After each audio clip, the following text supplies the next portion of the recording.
ऐसे क्लासेस में आप सभी का स्वागत है। UP triple S C PET में सामान्य दिन में आज हमारा होगा मॉडल पेपर नंबर 3। इससे पहले हमने आपको 2 सेट करा दिया। अगर आपने उसे नहीं देखा तो वीडियो के डिस्क्रिप्शन बॉक्स में लिंक है, आप वहां से जाकर के उन सेट को देख सकते हैं। ठीक है, चलिए आज के क्वेश्चन को स्टार्ट करते हैं और आज फिर से हम लोग 50 क्वेश्चन पर डिस्कस करेंगे, जो कि एकदम से आपके एग्जाम पैटर्न पर आधारित होगा। आप लोग जानते हैं टोटल हम 20 सेट आपको कराने वाले हैं, जिनमें से आज तीसरा सेट कंप्लीट हो गया।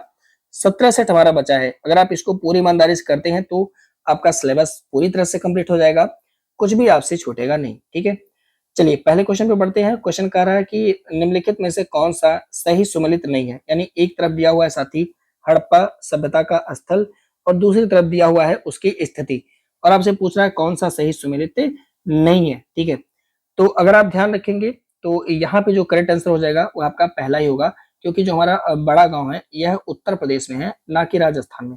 तो ये बड़ा गांव जो पड़ता है यह उत्तर प्रदेश में साथी, कहाँ पे? उत्तर प्रदेश में। तो पहला ऑप्शन ही यहाँ पे सही हो जाएगा, यही हमारा सही सुमेलित नहीं है। अब देखेंगे भारत में कुछ हड़प्पीय स्थल हैं जिन्हें आपको याद रखना है, यह बहुत ज्यादा इंपॉर्टेंट है, पेपर में आते रहते हैं। जैसे जम्मू कश्मीर में आप देखेंगे मांडा। अब इसी से एक और जगह है हमारे उत्तर प्रदेश में जिसका नाम है मांडी। तो इस कारण से इन दोनों पर ध्यान रखना होगा। अगर उत्तर प्रदेश की बात आएगी तो मांडी हम कहेंगे, और अगर जम्मू कश्मीर की बात आएगी तो मांडा कहेंगे। पंजाब में है रोपड़, ठीक है, फिर कोटल हिंग की खान, चक 86 बाड़ा, सघोल पेपर में बार बार आता रहता है, डेर मजरा। ठीक है, तो रोपड़ और सघोल ये पेपर में बार बार आते रहते हैं, ये दोनों पंजाब में पढ़ते हैं। हरियाणा में आप लोग जानते हैं बनावली पेपर में आता रहता है, मिताथल सिसवल और बखावली राखीगढ़, और इन सब में इंपॉर्टेंट है साथी बालू, ये भी जो है हमारा हरियाणा में पड़ता है, पेपर में आता रहता है। राजस्थान का कालीबंगा आप सभी लोग जानते हैं, प्रसिद्ध है। उत्तर प्रदेश की बात करेंगे तो आलमगीरपुर ये हड़प्पा सभ्यता का सबसे पूर्वी स्थल है। फिर उसके बाद आप देखेंगे बड़ा गांव, मांडी, हुलास, अम्बाखेड़ा, और भी बहुत सारे स्थल हैं, पर ये इंपॉर्टेंट है। ठीक है, गुजरात में अगर आप बात करेंगे तो देसलपुर, सुरकोतला, धौलावीरा आप जानते हैं एकमात्र ऐसा नगर था जो 3 तरफ से दुर्ग से घिरा हुआ है। ठीक है, और यहाँ से कुएं के साक्ष्य मिलते हैं, अच्छी जल निकासी के प्रणाली धौलावीरा से मिलता है। और देखिएगा जहां से डॉकयार्ड मिला था लोथल, ये भी है गुजरात में। रंगपुर ये भी गुजरात में है। रोजदी, ये प्रभास पाटन आपको याद होगा, ये एक प्रकार का पत्तन है, यहाँ पर ये भी पत्तन था, है ना। भगत राव, नागेश्वर, कुंतासी, मेधम, शिकारपुर, तो ये सारे लोकेशन हमारे गुजरात में हैं। तो इनको आप एक बार स्क्रीनशॉट कर लीजिएगा, पेपर में आएगा। आज हम 3 क्वेश्चन सिंधु सभ्यता से कर चुके हैं। अगला, निम्नलिखित में से किस ब्राह्मण ग्रंथ को हम पंचवीस या फिर महाब्राह्मण के नाम से जानते हैं। यानी कौन सा है, किस ब्राह्मण ग्रंथ को हम पंचवीस या महाब्राह्मण के नाम से जानते हैं। तांड ब्राह्मण, सतपथ ब्राह्मण, तैतरी ब्राह्मण या फिर गोपथ ब्राह्मण। तो यहाँ पे जो करेक्ट आंसर हो जाएगा आपका हो जाएगा तांड्य ब्राह्मण, यानी पहला हो जाएगा इस प्रश्न का सही जवाब, यानी ए होगा राइट आंसर। अब थोड़ा सा देखेंगे, आप जानते हैं सामवेद, साम मतलब संगीत में स्त्रोत से संबंधित है। इसका जो उपवेद है वह आपका गंधर्व वेद है, तो ये पॉइंट भी आपको ध्यान रखना है। हमने ऋग्वेद का भी देखा और यजुर्वेद का भी देखा, इस बार सामवेद का वह इसका जो उपवेद है वह गंधर्व वेद है। ठीक है, जो इसके पुरोहित होते हैं उनको हम लोग उद्गाता कहते हैं। ठीक है, अगर आप सामवेद को देखेंगे तो इसके 2 ब्राह्मण ग्रंथ हैं। हमने देखा है कि ऋग्वेद के 2 ब्राह्मण ग्रंथ थे, फिर उसी तरह से आपने देखा यजुर्वेद के ब्राह्मण ग्रंथ हैं, फिर अब सामवेद के 2 ब्राह्मण ग्रंथ हैं। एक का नाम है तांड्य ब्राह्मण ग्रंथ, इसी तांड्य ब्राह्मण ग्रंथ को हम पंचवीस या फिर महाब्राह्मण कहते हैं। ठीक है, ये बात क्लियर है। दूसरा हो गया आपका जैमिनीय ब्राह्मण। तो तांड्य ब्राह्मण और जैमिनी ब्राह्मण इन दोनों का संबंध किससे है? सामवेद से है। ठीक है, सामवेद में अर्डयक अगर आप देखेंगे तो जैमिनी अर्डयक और छांदोग्य अर्डयक, यानी छांदोग्य अर्डयक और जैमिनी अर्डयक, इनका संबंध किससे है? सामवेद से। अगर इसके उपनिषद की बात करेंगे तो 2 इंपॉर्टेंट उपनिषद याद रखेंगे, एक तो छांदोग्य उपनिषद और एक जैमिनीय उपनिषद। ये दोनों किससे संबंधित है? सामवेद से संबंधित है, इसे भी थोड़ा ध्यान रखेंगे। अगला, 16 महाजनपदों में निम्नलिखित में से कौन सा महाजनपद उत्तर प्रदेश में स्थित नहीं था, नहीं है। ठीक है, तो देखिए इस बात को ध्यान रखेंगे कि अब ये हमारा आखिरी क्वेश्चन है महाजनपद का। अब हम लोग महाजनपद के सवाल इसमें नहीं करेंगे टेस्ट में, क्योंकि 3 क्वेश्चन महाजनपद से आते हैं वो हमने कंप्लीट कर दिया। अब इसके बाद का जो चैप्टर होगा, क्योंकि आप जानते हैं हमें मध्यकाल भी पढ़ाना है, तो जो चैप्टर के क्वेश्चन मैक्सिमम खत्म हो जाएंगे उसके बाद वाले चैप्टर पे हम लोग आ जाएंगे। ठीक है, तो देखिए 16 महाजनपदों में से कारा कौन सा महाजनपद है जो उत्तर प्रदेश में नहीं है? मल्ल, चेदी, कुरु या फिर अंग महाजनपद। तो देखिए अंग महाजनपद जो साथी है ये उत्तर प्रदेश में नहीं था, अंग महाजनपद उत्तर प्रदेश में नहीं पड़ता। डी हो जाएगा आपका प्रश्न का सही जवाब। उत्तर प्रदेश में देखेंगे आप लोग 16 महाजनपद में, तो 8 महाजनपद हमारे उत्तर प्रदेश में थे। कितने महाजनपद थे? 8 महाजनपद। ये भी सवाल पेपर में पूछा गया, कितने महाजनपद उत्तर प्रदेश में है, तो बताइएगा 8। 8 में कौन कौन से थे भाई? तो आप जानते हैं यहाँ पे मल्ल महाजनपद, जहाँ पे आप जानते हैं सुकरमद खाए हुए थे मतलब गौतम बुद्ध जी। फिर उसके बाद काशी वाराणसी आप जानते हैं, कौशल आप जानते हैं, वत्स, फिर चेदी महाजनपद, सुरसेन, कुरु और पांचाल महाजनपद। तो इस तरह से जो ये 8 महाजनपद है साथी, ये हमारे उत्तर प्रदेश में है। ठीक है, उत्तर प्रदेश में स्थित है। आप जानते हैं उसी समय जब घननंद का शासन चल रहा होगा, आप जानते हैं मगध में हर्यक वंश बनेगा। ठीक है, यहाँ से सवाल नहीं आता, इसीलिए बहुत ज्यादा इस पर हम लोग नहीं चलते। सबसे पहला वंश जो है वो हर्यक वंश बनता है साथी। ठीक है, और ये सब चलते चलते बाद आगे चल के आप देखेंगे तो अंतिम में आपको मिलेगा एक और वंश जिसका नाम है नंद वंश। इसी नंद वंश के बाद ही जो है हमारा मौर्य साम्राज्य स्टार्ट होता है। ठीक है, तो नंद वंश के अंतिम शासक हैं साथी घननंद की बात हो रही है। इन्हीं के समय में सिकंदर जो है भारत में आक्रमण करता है। तो यहाँ से एक छोटा सा क्वेश्चन बनता है, इसीलिए मैं बहुत ज्यादा डिटेल में नहीं चलूंगा। सिकंदर मकदूनिया प्रांत से है और इसने 326 ईसा पूर्व में भारत पर आक्रमण किया। यही सवाल आपसे पूछेगा, कब किया। दूसरा सवाल पूछता है कि इसके समय में शासक कौन था, तो यहाँ पे नंद वंश के शासक है धननंद, वही इसके शासक हैं। ठीक है, इस समय अब देखिए सबसे इंपॉर्टेंट जो यहाँ पे सवाल बनता है कि सिकंदर को किसने हराया था। मतलब हरा नहीं पाए थे, लेकिन उस समय सिकंदर से लड़ाई कर रहा था कौन सबसे ज्यादा शक्तिशाली था, जो सिकंदर को मात देने की हिम्मत रखता था। तो याद रखेंगे एक राजा हुआ करते थे, राजा पोरस, जो कि झेलम तथा चिनाव नदी के बीच में पोरस की लड़ाई हुई थी। हालांकि राजा पोरस उस लड़ाई को हार गए थे, पर सिकंदर इनकी बहादुरी की चर्चा करता है और इनके पूरे जीते हुए प्रदेश को इनको पुनः वापस दे देता है और कहता है कि इतना साहसी व्यक्ति मैं पूरे भारत में नहीं देखा। तो वो राजा पोरस थे, झेलम और चिनाव की लड़ाई नदी के बीच के क्षेत्र में ये शासन करते थे। ठीक है, तो ये सवाल हमसे पूछता है, तो राजा पोरस का नाम हमें थोड़ा सा ध्यान रखना होगा। अगला क्वेश्चन है निम्नलिखित में से कौन सा जैन तीर्थंकर उनके प्रतीक चिन्ह का सही सुमेलित नहीं है। तो ये जैन तीर्थंकरों में हमारा अंतिम सवाल है। इसके बाद जैन से जो भी अन्य सवाल बनेंगे उस पर हम चर्चा करेंगे, फिर बौद्ध से बनने वाले सवालों पर चर्चा आपसे होगी। ठीक है, क्योंकि आपके सिलेबस में बौद्ध जैन साफ साफ लिखा है। तो देखिए कह रहा है कि प्रतीक चिन्ह, एक तरफ जैन तीर्थंकर दूसरी तरफ प्रतीक चिन्ह कह रहा है, और कह रहा है कौन सा सही सुमेलित नहीं है। पूज्यनाथ का प्रतीक चिन्ह महिष है, महिषी होना चाहिए। धर्मनाथ का प्रतीक चिन्ह कह रहा है अज है। ठीक है, नहीं, धर्मनाथ का ब्रज होता है साथी। वज्र जानते हैं ना, जैसे इंद्र का ब्रज था, वैसे ही धर्मनाथ का अज नहीं है। धर्मनाथ जो थे इनका ये वज्र है। ठीक है, ये था। महिषी तो पूज्यनाथ का सही है, बाकी धर्मनाथ का ये वज्र था साथी। अज जो है एक व्यक्ति थे कुंथुनाथ, थोड़ा सा अभी एक्सप्लेनेशन में देख लीजिएगा, इनका नाम है कुंथुनाथ, इनका जो है अज था। तो इस प्रकार से सही जवाब हमारा कौन सा हो जाएगा प्रश्न का, बी हो जाएगा यहाँ पे राइट आंसर। अब देखिए थोड़ा ध्यान रखेंगे, हमने 9 तक इसके पहले वीडियो में आपसे चर्चा कर लिया था। अब ये कुछ हैं जिनको आप याद रखिएगा। 10वें जो जैन तीर्थंकर थे, ये 10वें नंबर के हैं, इनका नंबर आप चाहें तो याद रखिएगा। 9 तक चर्चा पहले हो चुका है। तो 10वें तीर्थंकर थे शीतलनाथ, जिनका जो चिन्ह था वह था स्त्रीवत्स। 11वें है साथी श्रेयांसनाथ, इनका था प्रतीक चिन्ह क्या, गैंडा। 12वें है पूज्यनाथ, जिनका जो साइन है वह है महिषी, माने महिषी मतलब जो भैंसा होता है। ठीक है, बिमलनाथ का क्या था साथी, तो यह जो है 10, 11, 12, 13वें है साथी बिमलनाथ, इनका जो है वाराह है। तो ये थोड़ा इंपॉर्टेंट है, याद रखिएगा। अनंतनाथ का यह साथी सेन है। फिर इसी तरह से धर्मनाथ का वज्र है। शांतिनाथ का इनका मृग है। कुंथुनाथ, देखिए कुंथुनाथ का क्या था साथी, अजय है। ठीक है, फिर अरनाथ का क्या है, मीन है। मल्लीनाथ का साइन क्या था, कलश था। तो मल्लीनाथ कहीं कहीं मिलता है कि यह स्त्री थे। ठीक है, मतलब बौद्ध ग्रंथों में यह मिलते हैं कि यह स्त्री थे, तो इनको थोड़ा सा याद रखिएगा। मुनि सुब्रत का इनका कुर्म है। नेमिनाथ का नीलोत्पल था। अरिष्ट नेमी का शंख है। पार्श्वनाथ का साथ यहाँ पे सर्वफल है, जबकि महावीर स्वामी का क्या था, सिंह था। तो इनके साइन को आपको याद रखना होगा। बाकी क्रम से अगर याद हो जाए तो ठीक है, नहीं तो 1, 2, 3 बार पढ़िएगा तो ध्यान में पेपर के समय थोड़ा सा क्लिक हो ही जाएगा। ठीक है, अगला करा के निम्नलिखित में से कौन सा मौर्य काल में माप तौल का अध्यक्ष था, यानी कौन से शासक थे जो मौर्य काल में माप तौल का काम करते थे। तो याद रखिएगा साथी, माप तौल का अध्यक्ष हुआ करता था पौतवाध्यक्ष नाम का व्यक्ति। तो जो पौतवाध्यक्ष थे, देखिए यहाँ लोग शुल्काध्यक्ष मारेंगे, गलत हो जाएगा। जो पौतवाध्यक्ष हैं वह मौर्य काल में माप तौल के अधिकारी हुआ करते हैं। तो इस प्रकार सही जवाब होगा आपका सी। सीताध्यक्ष कौन थे? तो राजकीय कृषि विभाग, अब जानते हैं राजकीय कृषि विभाग से संबंधित है सीताध्यक्ष। जबकि अकाराध्यक्ष इनका संबंध है साथी खान विभाग से। लवणाध्यक्ष का संबंध था छापे खाने की अध्यक्ष थे। पौतवाध्यक्ष जो है ये माप तौल के अधिकारी हुए, मतलब अध्यक्ष या अधिकारी कर लीजिए। मुद्रा अध्यक्ष कौन थे? तो पासपोर्ट विभाग से ये संबंधित है। अकाराध्यक्ष खान विभाग के अध्यक्ष हैं। नवाध्यक्ष ये जहाज रानी विभाग से संबंध रखते हैं। तो इस तरह से एंसेंट प्राचीन काल के प्रश्न कंप्लीट होते हैं। अब हम चलते हैं राष्ट्रीय आंदोलन की, जिस तरह से सिलेबस दिया उसी के अकॉर्डिंग आगे बढ़ेंगे। राजा राम मोहन राय द्वारा डेविड वेयर की सहायता से कलकत्ता में हिंदू कॉलेज की स्थापना कब की गई थी? आसान सा सवाल है।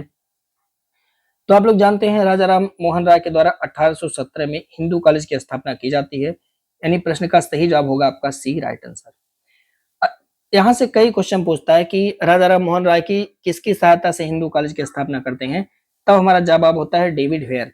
और कहते हैं कब करते हैं? तब हमारा जवाब होता है साथी 1817। 1825 में इन्होंने वेदांत कॉलेज की स्थापना की। किसने की है? राजा राम मोहन राय। यहाँ पे ध्यान रखना होगा कि एक एक्ट है जिसका नाम है जूरी एक्ट 1827 1827। ये इसका विरोध भी करते हैं। क्यों ऐसा करते हैं? क्योंकि धार्मिक आधार पर हिंदू एवं मुसलमानों में विभेद करने की बात जूरी एक्ट में किया गया था। तो राजा राम मोहन राय उसका विरोध भी करते हैं। आप लोग जानते हैं कि 1830 में राजा राम मोहन राय जी को अकबर द्वितीय के द्वारा राजा की उपाधि दी गई है। 1833 में आप जानते हैं यह चले जाते हैं ब्रिस्टल यानी लंदन में, और वहीं पर इनके साथ ही मृत्यु हो जाती है। ठीक है, तो ये कुछ फैक्ट थे राजा राम मोहन राय के बारे में, याद रख सकते हैं। अगला, अब ये क्वेश्चन थोड़ा कंफ्यूजन करेगा पर आज इसका निदान कर देंगे। निम्नलिखित में से किसने 1932 ईस्वी में, पहली बात तो ये डेट याद रखिएगा, मुंबई के अंदर all India depressed class association की स्थापना की थी? अब देखिए कई लोग कई तरीके से इस प्रश्न पे जवाब होंगे, पर कंफ्यूजन नहीं होना है। इसकी जो स्थापना है वो महात्मा गांधी ने किया था। अब देखिए आपके मन में आ रहा होगा इससे पहले वाले वीडियो में तो आपने बताया अंबेडकर जी ने किया था, है ना? पर वो नहीं था। आप एक बार पहले वाली वीडियो का क्वेश्चन देखेंगे तो वहां पे क्वेश्चन कुछ और है, क्या है अभी अभी बताते हैं। तो ए हो जाएगा इस प्रश्न का सही जवाब। ध्यान से देखिएगा, 1932 डेट देगा, आपसे कहेगा ऑल इंडिया, ऑल शब्द रहेगा, ठीक है, फिर इसके बाद एसोसिएशन शब्द रहेगा, ठीक है, और लोकेशन मुंबई। तो चलिए अंबेडकर जी का भी मुंबई था, इनका भी मुंबई है, कोई दिक्कत नहीं है, पर ये दोनों पॉइंट याद रखिएगा। अब सुनिएगा कंफ्यूजन कहाँ आता है। देखिए महात्मा गांधी, आप जानते हैं कि 1932 में इन्होंने सब हरिजन सेवन संघ की स्थापना करी हुई है, पहला। इस संदर्भ में इन्होंने हरिजन के नाम से एक पत्रिका भी रिलीज किया हुआ है, दूसरा। 1932 में आप देखेंगे मुंबई के अंदर महात्मा गांधी जी के द्वारा all India depressed class association की स्थापना की गई है। जबकि क्या 1920 में, ये देखिए पहला date, doctor B R Ambedkar के द्वारा the all India depressed class federation की स्थापना की गई थी। ये दोनों में अंतर है भाई, है ना? इस अंतर को ध्यान रखना। द अगर कहेगा the all India depressed class federation 1920 में किसने स्थापना करी, तब हमारा जवाब होगा डॉक्टर बी आर अम्बेडकर। अगर दोनों नाम देगा तो रुक जाना चाहिए पेन, कि all India depressed class association 1932 वाले महात्मा गांधी हैं, जबकि 1920 वाले ये अम्बेडकर जी हैं, ठीक है। 1906 में एक और व्यक्ति हैं डी आर सिंधे, इनके द्वारा अब देखेंगे बंबई में ही डिप्रेस्ड क्लास मिशन सोसाइटी की स्थापना की जाती है। ये थोड़ा सा ध्यान रखने वाली जरूरत है, क्योंकि ये क्वेश्चन अभी पूछा नहीं गया तो पेपर में बन सकता है, ठीक है। अगला क्वेश्चन करते हैं। क्वेश्चन कर निम्नलिखित में से कौन सा कथन सही है? वारेन हेस्टिंग को भारत में न्यायिक सेवा का जन्मदाता मानते हैं। एशियाटिक सोसाइटी ऑफ बंगाल की स्थापना 1784 में लॉर्ड कॉर्नवालिस के समय में हुआ था। तो 1784 में साथी वारेन हेस्टिंग है भी है, लॉर्ड कॉर्नवालिस नहीं है। ये तो सही है कि 1784 में हुआ था, लेकिन वारेन हेस्टिंग के समय में हुआ था, लॉर्ड कॉर्नवालिस के समय में नहीं हुआ था। तो ये आपका गलत हो जाएगा। करा कौन सा सही होगा? तो पहला विकल्प आपका यहाँ पर भी राइट होगा, ये होगा प्रश्न का सही जवाब। अब थोड़ा ध्यान रखेंगे, देखिए वारेन हेस्टिंग जो है आप जानते हैं एक अधिनियम आता है 1773 का, रेगुलेटिंग एक्ट, ठीक है। आपने भारतीय संविधान में पढ़ा होगा 1773 का रेगुलेटिंग एक्ट, और इस एक्ट के तहत आप जानते हैं 1774 में बंगाल का गवर्नर जनरल बना दिया जाता है, कौन? वारेन हेस्टिंग, ठीक है। आप जानते हैं 1772 में इसी के समय में ही, ये पहले आ जाता है लेकिन बनाया जाता है 1773 में, आ तो जाता है 1772 में, ठीक है। तो 1772 में इसी के समय ही में राजस्व बोर्ड की भी स्थापना की जाती है। ये 1772, इसको ध्यान रखिएगा, ठीक है। आगे आप देखेंगे तो इसी के समय में 1773 के रेगुलेटिंग एक्ट के तहत आप लोग जानते हैं 1774 में कलकत्ता में एक सुप्रीम कोर्ट की स्थापना की जाती है, 1774 में कलकत्ता में। और इसके मुख्य न्यायाधीश आप जानते होंगे एलिजाह इम्पे। एलिजाह इम्पे जो है इसके मुख्य न्यायाधीश होते हैं, ठीक है। यही कारण है इसे भारत में न्यायिक सेवा का जन्मदाता कहते हैं। किसे कहते हैं? वारेन हेस्टिंग को कहते हैं, क्योंकि इसी के समय में पहली बार कलकत्ता में उच्चतम न्यायालय की स्थापना होती है, जिस कारण से हम इसे न्यायिक सेवा का जन्मदाता कहते हैं। अब चूंकि ये 1785 तक था, इसी के समय में आप देखेंगे तो एक बहुत इंपॉर्टेंट व्यक्ति का नाम आप याद रखिएगा, विलियम जोन्स इनका नाम है। हालांकि यहाँ लिखा नहीं गया है, लेकिन याद रखेंगे विलियम जोन्स के द्वारा। किसके द्वारा? विलियम जोन्स के द्वारा 1784 में कलकत्ता में एशियाटिक सोसाइटी ऑफ बंगाल की स्थापना की गई। तो विलियम जोन्स ने करी, लेकिन उस समय शासक थे वारेन हेस्टिंग, इसलिए कहा था कि इन्हीं के समय में ये हुआ था, ठीक है। तो इसको थोड़ा सा ध्यान रखेंगे कि इन्हीं के समय में एशियाटिक सोसाइटी ऑफ बंगाल की स्थापना की गई 1784 में। अब यहाँ पे याद रखेंगे इनके ऊपर करप्शन का चार्ज लगता है, इसीलिए एक प्रश्न आता है कि वारेन हेस्टिंग भारत का एकमात्र गवर्नर जनरल था जिस पर महाभियोग चलाया गया था ब्रिटेन के अंदर, क्योंकि ये काफी लूट करते हैं। आते तो है कंपनी में सुधार करने के लिए, पर धन के आगे ये विवश हो जाते हैं और लूटना स्टार्ट कर देते हैं। आगे देखेंगे क्वेश्चन करा कि लैंड होल्डर्स सोसाइटी, या जिसे हम जमींदार एसोसिएशन भी कहते हैं, जिसकी स्थापना 1838 में कलकत्ता में की गई थी। इसका लंदन में एक प्रतिनिधि निम्नलिखित में से कौन था? अब देखिए, अब जानते हैं कि साथियों जो ये लैंड होल्डर्स सोसाइटी है, ठीक है, लैंड होल्डर्स सोसाइटी ये जो जमींदार वर्ग थे उनसे संबंधित था। अब कह रहा है कि इसकी स्थापना तो अब ठीक है 1838 में कर दी गई है, कहाँ पे? कलकत्ता में, लेकिन इसके एक प्रतिनिधि लंदन में भी हैं, वही बताओ कौन से हैं? तो साथियों याद रखेंगे यहाँ पे जो जॉन क्रॉफर्ड थे, यह लंदन में इसके एक प्रतिनिधि हैं। तो इस प्रकार सही जवाब हो जाएगा प्रश्न का कौन सा? बी, राइट आंसर, ठीक है। अब देखिए, ये यूट्यूब पे जो लोग पढ़ाते हैं ना, कॉपी पेस्ट कर लेते हैं, प्रीवियस ईयर क्वेश्चन उठा के कर लेते हैं, वो उनके बस का ये ऐसा क्वेश्चन देना है ही नहीं, क्योंकि इन सारे क्वेश्चन को पढ़ने के लिए समय देना पड़ता है मेरे भाई। मेरा वीडियो एक दिन इसीलिए लेट हो जाता है, अच्छे से एनालिसिस करना पड़ता है, एग्जाम के लेवल को ध्यान रखना पड़ता है, ठीक है, क्या पूछा जा सकता है ये चीजें ध्यान में रखना पड़ता है। नहीं तो डेली डेली वीडियो बनाया जा सकता है, कहीं से कुछ उठा के कहीं से कुछ उठा के आपको दे दें, लेकिन वो मेरे मन को खुद सेटिस्फेक्शन नहीं मिलेगा कि हमने बेईमानी कर दिया भाई। मेरा उद्देश्य है कि आपको अच्छे से इसका लाभ मिलने हो, है ना, आपका प्रॉफिट इसमें हो। आप अगर 2-1 घंटे मुझे दे रहे हैं तो एग्जाम में डर का माहौल ना रहे, क्वेश्चन आए तो आप टैकल कर पाओ, बस आपकी जिम्मेदारी है कि आप उसको याद करिए। बाकी यकीन रखिए कि इतनी ज्यादा परिश्रम कोई भी शिक्षक नहीं करेगा इतनी जल्दी, है ना, कि बस आपको कंटेंट क्वालिटी मिलनी चाहिए और अच्छी चीजें, ये नहीं कि बस कुछ भी उठाया कुछ भी लाद दिया आपके सर पे, ऐसा नहीं कर सकते, है ना। तो इसके लिए थोड़ा सा लेट हो सकता है, पर हम 20 सेट अपना कंप्लीट कर देंगे, ठीक है। देखिए, बात करते हैं लैंड होल्डर सोसाइटी या जमींदार एसोसिएशन की। तो इसकी स्थापना 1838 में की जाती है, कहाँ पे? कलकत्ता में। इसके संस्थापक कौन है? द्वारकानाथ टैगोर, और इसके अन्य जमींदार भी थे, जैसा कि हमने बताया। अन्य जमींदार में कौन लोग हैं? अब जानते हैं, राधाकांत देव हैं, प्रसन्न कुमार ठाकुर हैं, और राजा काली कृष्णा है, ये सब लोग शामिल होते हैं। पर जो संस्थापक की बात आएगी कि किसने स्थापना की है, तब जवाब हमारा होता है द्वारकानाथ टैगोर के द्वारा।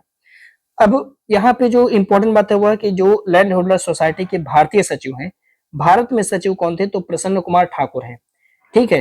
भारत में सचिव कौन है इसके? प्रसन्न कुमार ठाकुर हैं। अंग्रेज सचिव कौन थे? विलियम कार्बी हैं। जबकि जॉन क्रॉफर्ड जो है ये लंदन में इसके प्रतिनिधि हैं। ये पॉइंट आपको थोड़ा सा ध्यान रखना है। अगला, निम्नलिखित घटनाओं को कालक्रम के अनुसार व्यवस्थित कीजिए। जो ये घटनाएं दिया है उनको सीक्वेंस से आपको सेट करना है। सबसे पहले दिया है चंपारण सत्याग्रह, आपने देखा होगा, अगर कल का नहीं देखा तो प्लीज आप देखिएगा। कल के सेट में हम लोगों ने चर्चा किया कि यह जो है गांधी जी के द्वारा 1817 में किया जा रहा था, ठीक है, 1917 माफ करिएगा, गांधी जी के द्वारा 1917 में इसका आंदोलन किया गया है चंपारण में, ठीक है। फिर आप जानते हैं कि गांधी जी ने 1918 में पहले अहमदाबाद का किया, फिर 1918 में ही इन्होंने खेड़ा का किया है, ठीक है। फिर खिलाफत आंदोलन 1920 से 22 के बीच में चलता है साथी। तो इस तरह से अगर आप सीक्वेंस देखेंगे तो सबका सीक्वेंस लगभग 1 2 3 4 यही होना है। तो जहां भी आपको 1 2 3 4 दिख रहा है उसे सही कर दीजिए, यानी पहला विकल्प होगा प्रश्न का सही जवाब, राइट आंसर। अब कुछ इंपॉर्टेंट घटनाएं हैं जिन्हें आप याद कर सकते हैं, जैसे चंपारण सत्याग्रह कब हुआ था, अगर आपसे पूछेगा तो जवाब होगा 1917। अहमदाबाद का मजदूर आंदोलन पहले होता है 1918 में, इसके बाद खेड़ा सत्याग्रह होता है 1918 में ही। खिलाफत आंदोलन 1920 से 22 के बीच में, जबकि असहयोग आंदोलन यह सितंबर 1920 में होता है। चौरी चौरा कांड आपसे पूछेगा तो बताइएगा 5 फरवरी 1922, जबकि स्वराज पार्टी का गठन यहाँ पे बताइएगा मार्च 1923 में किया जाता है। गांधी का दास पैक्ट यह नवंबर 1924 में आता है। भारतीय कम्युनिस्ट पार्टी की स्थापना यह 27 दिसंबर 1925 को किया जाता है। कांग्रेस समाजवादी पार्टी की स्थापना अक्टूबर 1934 में, जबकि फॉरवर्ड ब्लॉक की स्थापना मार्च 1939 में। इन सब पर आगे हम डिटेल में चर्चा करेंगे, तनाव नहीं लेना है। अगला, निम्नलिखित में से कौन सा कथन सतलज नदी के संदर्भ में सही है। आप जानते हैं कि हिस्ट्री से 10 क्वेश्चन आते हैं जो हमने आपको करवा दिया। अब हम बढ़ते हैं ज्योग्राफी और अन्य पार्ट पर। करा कि निम्नलिखित में से कौन सा कथन है जो सतलज नदी के बारे में सही है। स्पीति इसकी सहायक नदी है, बिल्कुल सही है।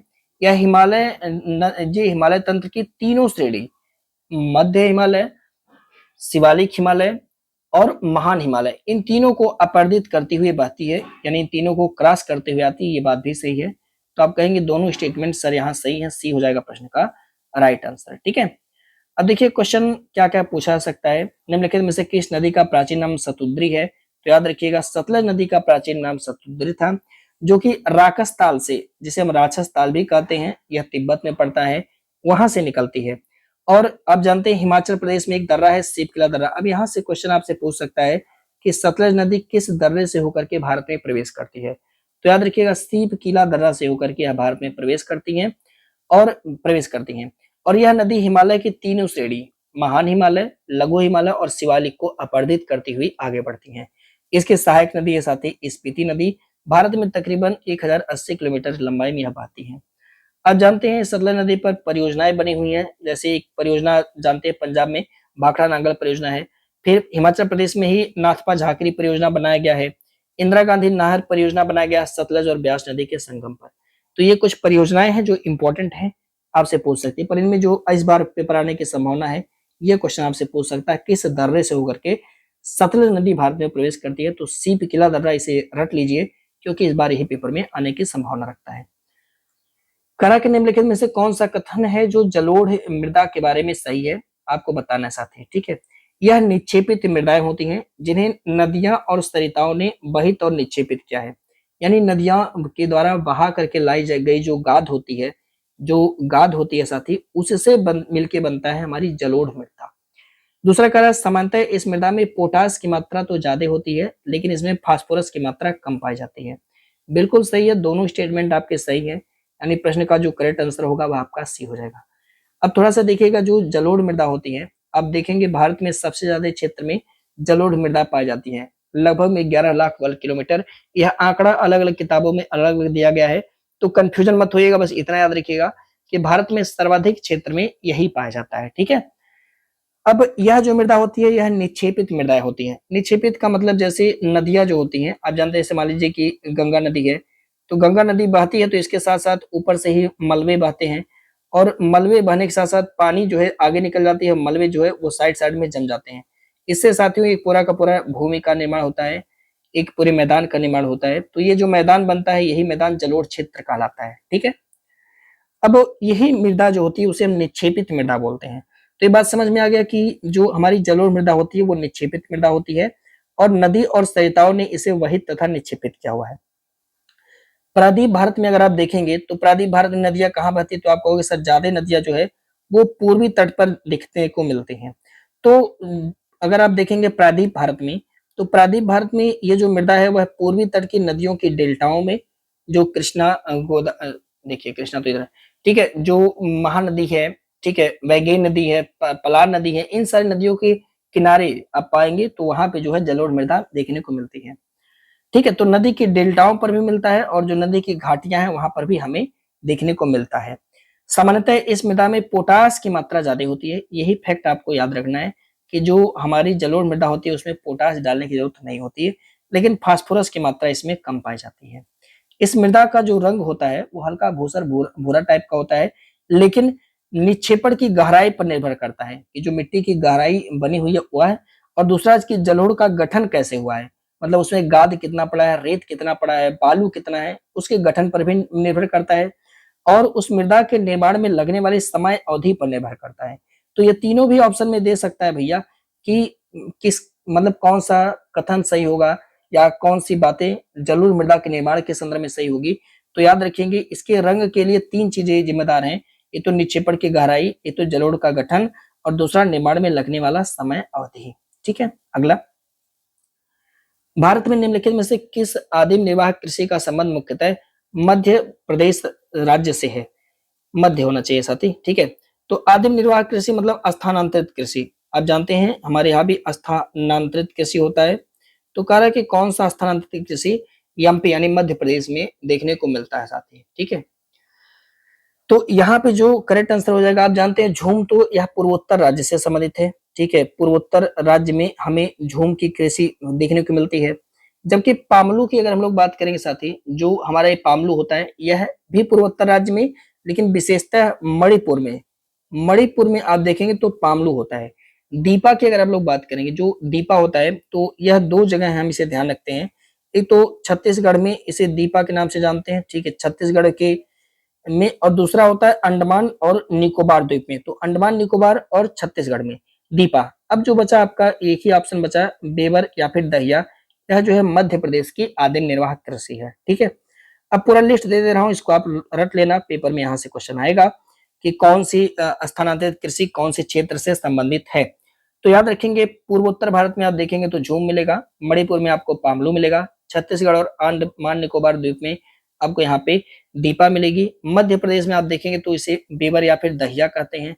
आंध्र प्रदेश में इसे पोंडू या फिर पेन्ना कहते हैं। उड़ीसा में पामा डाबी या फिर कोमान या फिर इसके ब्रिंगा के नाम से जानते हैं।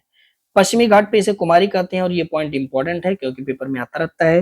राजस्थान में इसे वालरे या फिर वाल्ट्रे के नाम से जानते हैं। हिमालय क्षेत्र में इसे खील के नाम से जानते हैं, जबकि झारखंड में इसे कुरुआ के नाम से जाना जाता है साथी, है ना। अगला, निम्नलिखित में से किसे काला अयस्क के रूप में जाना जाता है, यानी कौन सा है जिसे हम काला अयस्क के रूप में जानते हैं। तो यहाँ पे याद रखेंगे जो हमारा मैग्नेटाइट होता है ये एक अच्छे क्वालिटी का लौह अयस्क होता है, इसे ही हम काला अयस्क के रूप में भी जानते हैं। तो इस प्रश्न का जो सही जवाब होगा आपका हो जाएगा डी यानी चौथा। ठीक है, बात करेंगे लौह अयस्क, तो भारत में लौह अयस्क कहाँ मिलता है, तो जो हमारा कुड़प्पा क्रम का चट्टान है, वैसे बेसिकली मोस्ट इंपोर्टेंट तो सिर्फ कुड़प्पा क्रम का ही चट्टान देगा। अगर मान लीजिए ऑप्शन में दे दे कुड़प्पा क्रम की चट्टान, धारवाड़ क्रम की चट्टान, आग्नेय शैल, तो और ऑप्शन में दे दे मान लीजिए कोई और इन चारों में से एक चुनना होगा, तब क्या करेंगे, तब आप कुड़प्पा क्रम की चट्टान को चुनेंगे। यह जो है लौह अयस्क के लिए प्रसिद्ध है साथी। ठीक है, यहाँ पे यह ध्यान रखना है। लेकिन अगर कह देगा कि उपयुक्त में से सभी, तब आपको बताना होगा कि भाई कुड़प्पा में भी पाया जाता है, धारवाड़ में भी पाया जाता है, और आग्नेय शैल में भी पाया जाता है। इन तीनों जगह पाया जाता है, लेकिन इन तीनों में से एक चुनना होगा, तो आप जो है कुड़प्पा मान लेना। आप जानते हैं चार प्रकार के लौह अयस्क हैं, मैग्नेटाइट, हेमेटाइट, लिमोनाइट और सीडेराइट। मैग्नेटाइट की यहाँ पे हम चर्चा करेंगे, इसे हम काला अयस्क कहते हैं। यह काले रंग का सर्वोत्तम चुंबकीय लौह अयस्क होता है। इसमें धातु का अंश 60 से 72% के आसपास में होता है। यह जो है सबसे ज्यादा कहाँ पे पाया जाता है, मतलब भंडार का, तो तमिलनाडु और कर्नाटक में पाया जाता है। आगे चल के हम डाटा भी आपको बताएंगे, तनाव मत लीजिएगा, आने दीजिए, 10 सेट बाद आपको लगेगा कि जीएस हलवा हो गया। ठीक है, मैग्नेटाइट का लगभग में 90% भंडारण अकेले कर्नाटक, आंध्र प्रदेश, राजस्थान और तमिलनाडु में देखने को मिलता है। पर ये डाटा इंपॉर्टेंट नहीं है, डाटा ये इंपॉर्टेंट है और ये इंपॉर्टेंट है। आगे बढ़ते हैं, निम्नलिखित में से कौन सा सही सुमेलित नहीं है। साथ ही एक तरफ दिया है रिफाइनरी यानी तेल शोधनशाला, और दूसरी तरफ दिया है उसकी स्थिति क्या है। बरौनी जो तेल शोधनशाला है, क्या वो बिहार में है? बोंगाई गांव आंध्र प्रदेश, भटिंडा पंजाब, मथुरा तेल शोधनशाला उत्तर प्रदेश। तो बरौनी तो ठीक है, समझ में आता है, लेकिन जो यहाँ पे बोंगाई गोवा है साथी, यह हमारे असम में पड़ता है। तो साहब ये हमारा हो गया बी वाला गलत जवाब, यही सही सुमेलित नहीं है। तो इस प्रकार से सही जवाब होगा आपका बी दूसरा। अब भारत के कुछ तेल शोधनशालाएं जिन्हें आपको याद रखना होगा। जैसे असम में आप देखेंगे तो डिगबोई है, नूना माटी है, बोंगाई गांव है, नुमालीगढ़ है। बिहार में आप देखेंगे तो बरौनी है, पश्चिम बंगाल में हल्दिया है, आंध्र प्रदेश में विशाखापत्तनम या काकीनाडा है, तमिलनाडु में आप देखेंगे चेन्नई या नारीमन है, केरल में आप कोच्चि ट्राम्बे महाराष्ट्र में है, गुजरात में आप कोयाली, इससे याद रखेंगे बहुत ज्यादा इंपॉर्टेंट है, पेपर में आता है, तो इसे याद रखेंगे कोयाली। बाकी जामनगर वडनगर, हरियाणा में करनाल पानीपत है, पंजाब में आप देखेंगे भटिंडा है, यह तेल शोधनशाला है, ठीक है। हिमाचल प्रदेश में मनाली है, मध्य प्रदेश का बीना, ये भी बहुत ज्यादा इंपॉर्टेंट है, पेपर में आता रहता है। उड़ीसा में आप देखेंगे तो पारादीप है साथी। बढ़ते हैं अगले क्वेश्चन की तरफ। अगला क्वेश्चन करा कि एच.सी. मुखर्जी को संविधान सभा का उपाध्यक्ष कब चुना गया था। आप जानते हैं संविधान सभा के 2 उपाध्यक्ष थे। अब इनमें करा कि एच.सी. मुखर्जी को कब चुना गया था, यह समय आपसे पूछ रहा है। तो साथ ही याद रखेंगे 25 जनवरी 1947 को एच.सी. मुखर्जी को संविधान सभा का पहला उपाध्यक्ष चुना गया था। दूसरे उपाध्यक्ष बनते हैं वी.टी. कृष्णामाचारी, लेकिन जुलाई में बनते हैं। जो ये समय दिया हुआ है 16 जुलाई, ये यहाँ पे वी.टी. कृष्णामाचारी बनते हैं। वी.टी. कृष्णामाचारी यह जो है दूसरे अध्यक्ष हैं, अभी एक्सप्लेनेशन में चर्चा होगी। तो सही जवाब हो जाएगा प्रश्न का पहला ए, ठीक है। देखिए संविधान सभा की कार्यप्रणाली, इसके बारे में आप लोग जानते हैं कि संविधान सभा की जो पहली बैठक होती है 9 दिसंबर 1946 को होती है, और इस बैठक का मुस्लिम लीग बहिष्कार कर देती है और अलग पाकिस्तान की मांग करती है, जिसके कारण से इस पहली बैठक में केवल 207 सदस्य ही हिस्सा ले पाते हैं। और इसी पहली बैठक के दौरान आप जानते हैं फ्रांस की तरह, मतलब जो सबसे सीनियर है उसको वरीयता देते हुए डॉक्टर सच्चिदानंद सिन्हा को संविधान सभा का अस्थायी सभापति चुना जाता है, यानी अस्थायी अध्यक्ष चुना जाता है। फिर आप जानते हैं अगली बैठक जब होती है 11 दिसंबर 1946 को, तो डॉक्टर राजेंद्र प्रसाद को संविधान सभा का स्थायी अध्यक्ष चुन लिया जाता है। इसके बाद आप देखेंगे तो 25 जनवरी 1947 को एच.सी. मुखर्जी यह जो है संविधान सभा के उपाध्यक्ष चुने जाते हैं, पहला। इसके बाद जो है 16 जुलाई 1947 को वी.टी. कृष्णामाचारी को, इनको भी याद रखेंगे, यह दूसरे उपाध्यक्ष चुने जाते हैं। तो ये कुछ डाटा है जिन्हें याद रखना पड़ेगा, संविधान को लेकर के डाटा हमसे पूछता रहता है। बात करेंगे निम्नलिखित में से कौन सा सही सुमेलित नहीं है। एक तरफ दिया हुआ संविधान का भाग और दूसरी तरफ दिया हुआ उसका विषय। तो अगर ध्यान रखेंगे तो भाग 13, आप जानते हैं संविधान का भाग 13 भारत के राज्य क्षेत्र के भीतर व्यापार, वाणिज्य और समागम को बताता है, न कि संघ और राज्य के अधीन सेवा। अब जानते हैं संघ और राज्य के अधीन सेवा ये 14 में दिया हुआ है, मतलब भाग 14 के अंतर्गत दिया गया है। तो ये वाला विकल्प आपका सही नहीं है, और हमसे पूछ रहा है कौन सा सही नहीं है, तो इस प्रकार सही जवाब हो जाएगा प्रश्न का कौन सा, सी होगा यहाँ पर राइट आंसर, ठीक है। कुछ भाग हम जिन्हें ध्यान रख सकते हैं, जैसे संविधान के भाग 13 की अगर हम बात करें तो भारत के राज्य क्षेत्र के भीतर व्यापार, वाणिज्य और समागम की बात करता है, जबकि भाग 14 की बात करेंगे तो संघ और राज्य के अधीन जो सेवाएं हैं, जैसे जो सिविल सर्विसेज की सेवाएं हैं, इन सब की बातें यहाँ पे की जाती हैं। भाग 14 का आप जानते हैं ट्रिब्यूनल जो होते हैं, अधिकरण उनसे संबंधित है। आगे 323-24 आगे चल के इसकी चर्चा हम अधिकरण की करेंगे। भाग 15 की बात करेंगे तो इसमें इलेक्शन के बारे में दिया हुआ है, निर्वाचन के बारे में। भाग 16 में कुछ वर्गों के संबंध में विशेष प्रावधान दिया गया है, ठीक है।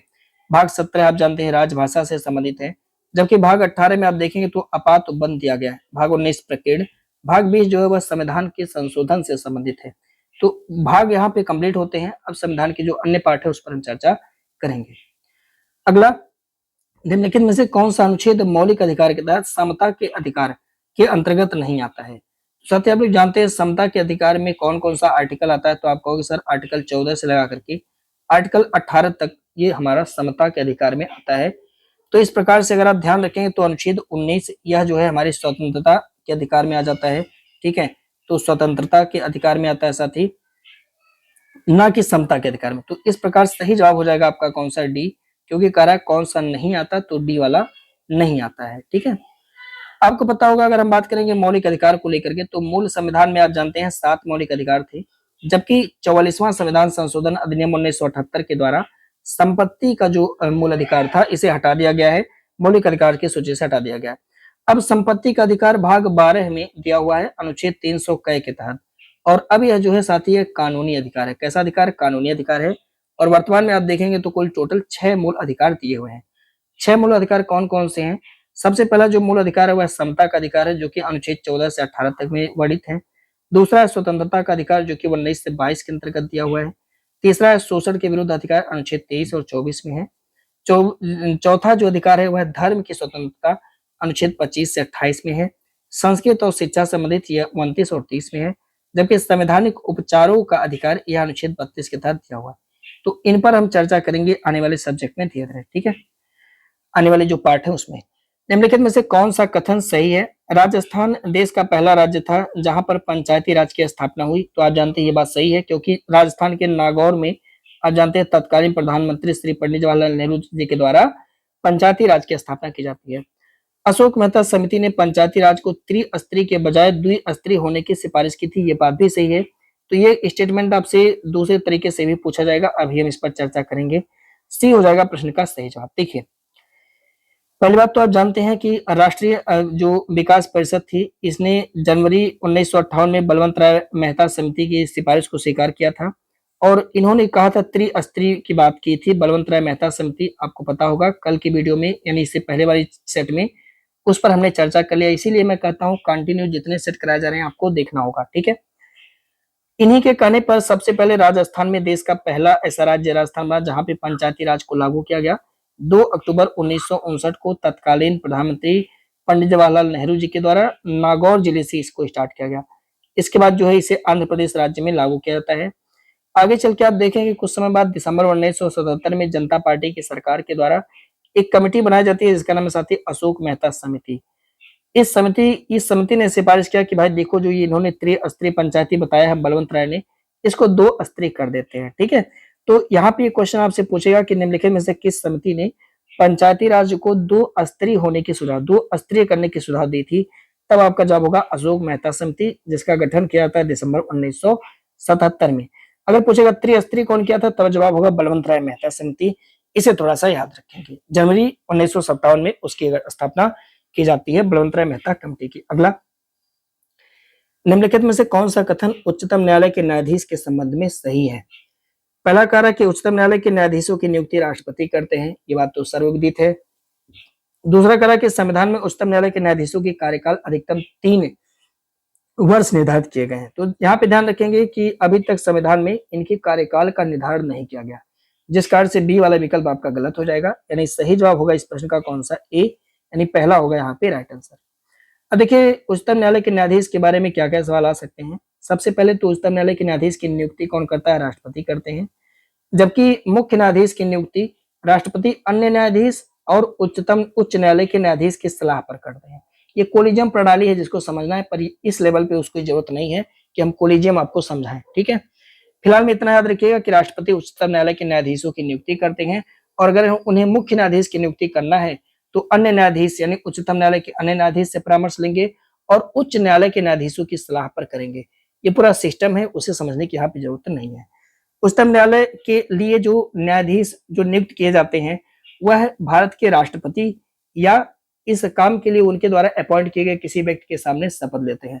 सिंपल सा मतलब है कि जो हमारे सुप्रीम कोर्ट के मुख्य न्यायाधीश होते हैं या जो सारे न्यायाधीश होते हैं वह शपथ किसके सामने लेते हैं। तो देखिए यहाँ पे 2 बातें हैं, या तो महामहिम राष्ट्रपति जी स्वयं शपथ दिलाएं या तो राष्ट्रपति जी शपथ दिलाने के लिए किसी व्यक्ति को नियुक्त कर दें, वह व्यक्ति जो है इनको शपथ दिला सकता है। इनकी नियुक्ति राष्ट्रपति ही करेंगे, इसको ध्यान रखेंगे। तीसरी बात कि संविधान में उच्चतम न्यायालय के न्यायाधीशों का कार्यकाल कितना होता है, तो ये तय नहीं किया गया है, लेकिन उम्र सीमा तय है। मैक्सिमम 65 वर्ष की आयु तक वह अपने पद पर बने रह सकते हैं और वह जो है राष्ट्रपति को लिखित त्याग पत्र दे सकते हैं। यानी अगर वो चाहें तो समय से पूर्व राष्ट्रपति को लिखित त्याग पत्र भी दे सकते हैं।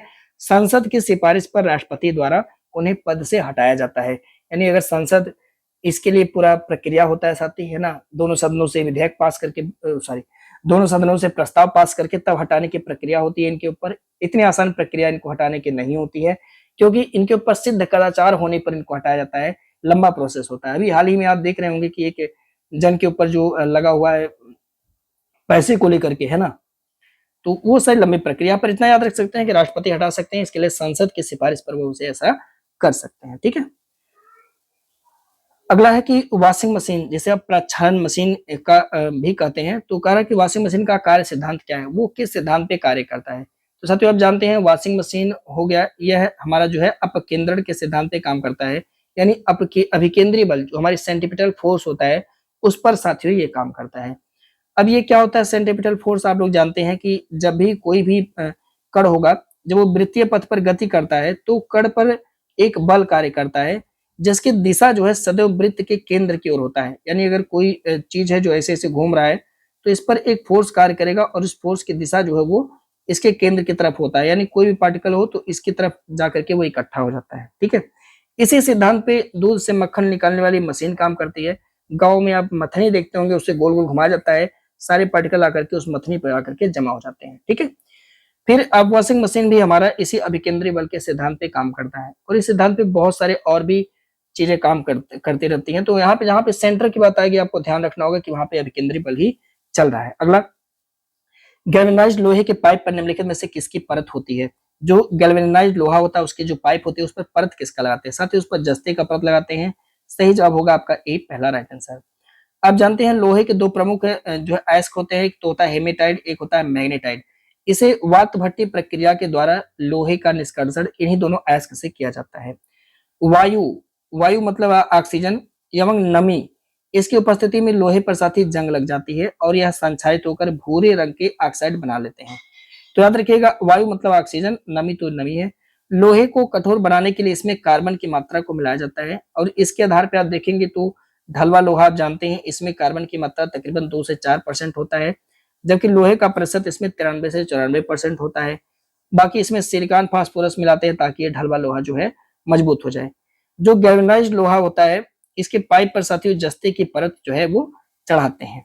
अगला, प्लाज्मा झिल्ली प्रमुखतः प्रमुखतः निम्नलिखित में से किससे बनी होती है? जो प्लाज्मा झिल्ली होती है वो किसका मिलकर के बना होता है, उसमें क्या होता है? तो आप जानते हैं कार्बोहाइड्रेट होते हैं, सॉरी कार्बोहाइड्रेट का, इसमें प्रोटीन और लिपिड होता है साथ, ये दोनों होता है, प्रोटीन और लिपिड ये दोनों होता है।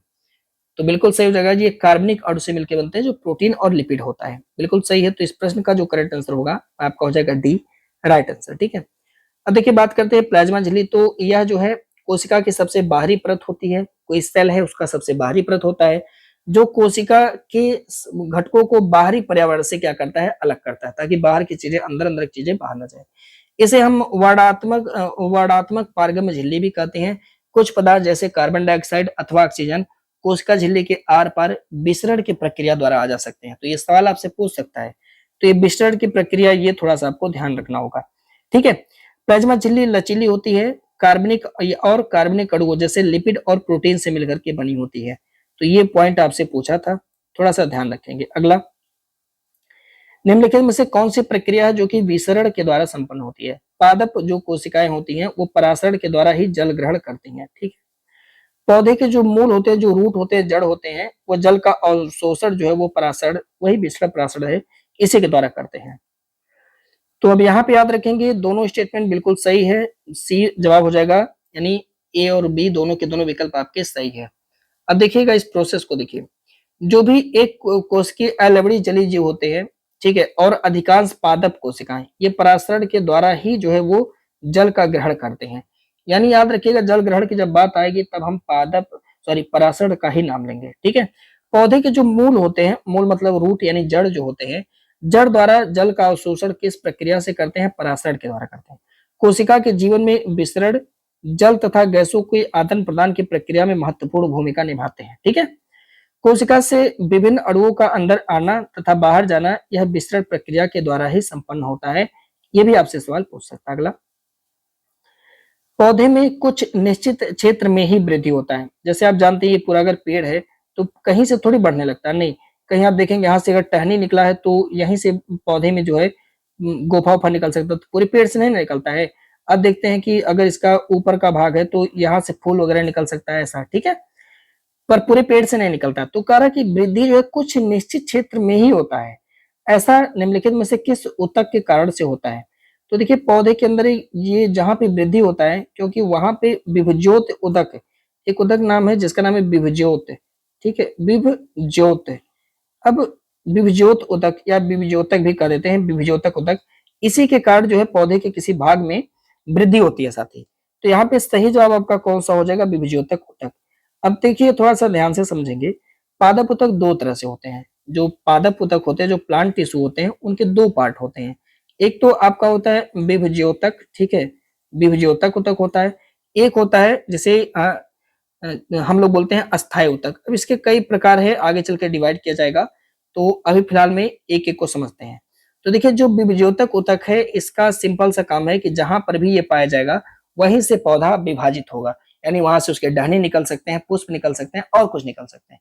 तो इस आधार पे ना तीन पार्ट में हम विभज्योतक ऊतक को बांटते हैं। सबसे ऊपर का जो मान लीजिए एक पौधा है, ठीक है, तो सबसे ऊपर जो ये पड़ता है, ये पौधा मान लीजिए पुष्प वाला भाग है, तो इसे शीर्षस्थ विभज्योतक कहते हैं, जो सबसे ऊपर है। अंतर्विष्ट विभज्योत विभज्योत हो जाएगा, जो मान लीजिए कि बीच से अगर कहीं पौधे में कुछ निकल रहा तो, जबकि जो पार्श्व विभज्योतक होता है वो नीचे के साइड में होता है। तो इस पर हम चर्चा करेंगे आगे चल के।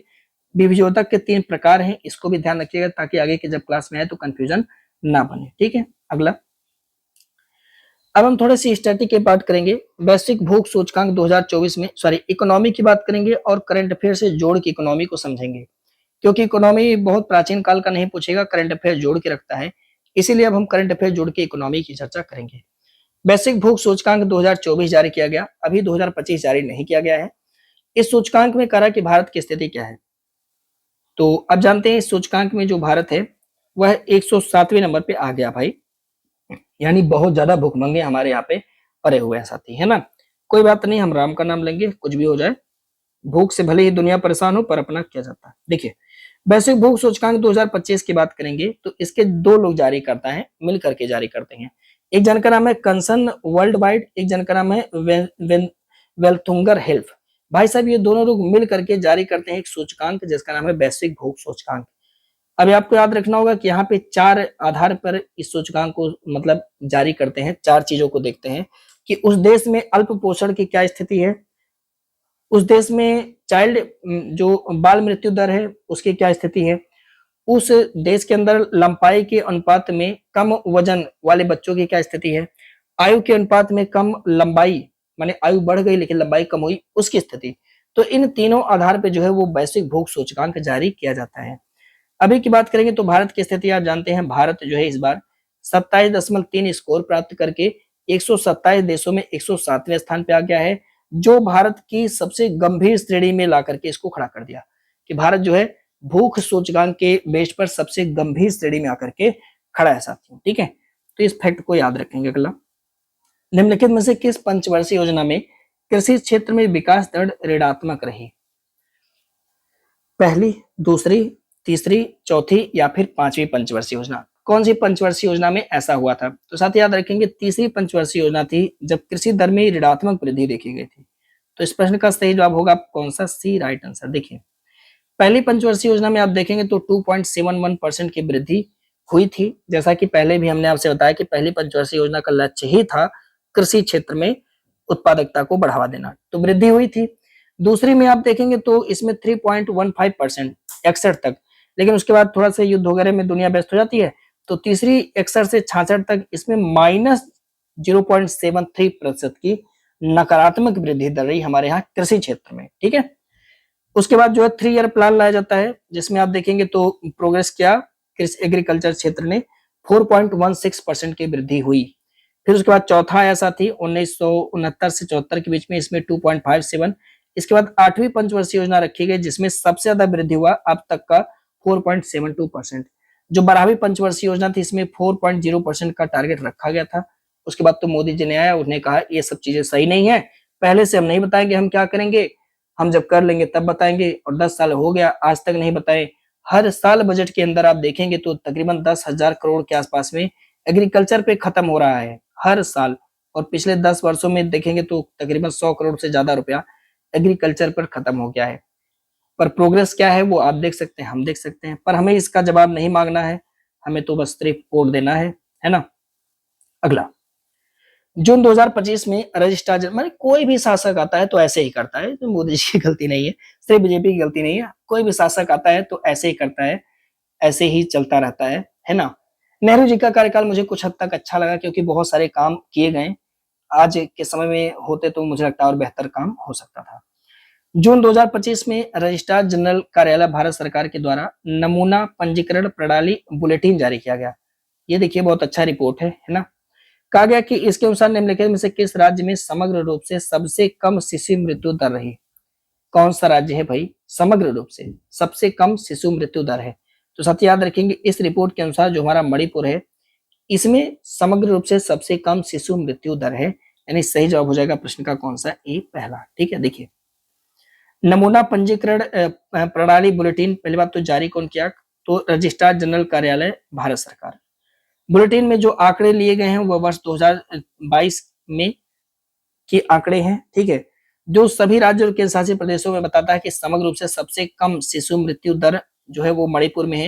यानी 1000 बच्चे जन्मते हैं तो 3 बच्चों की मृत्यु हो जाती है साथी। ठीक है, बुलेटिन के अनुसार सबसे ज्यादा मृत्यु दर वो मध्य प्रदेश में होता है। आज भी 1000 बच्चों पर 40 बच्चों की मृत्यु हो जा रही है।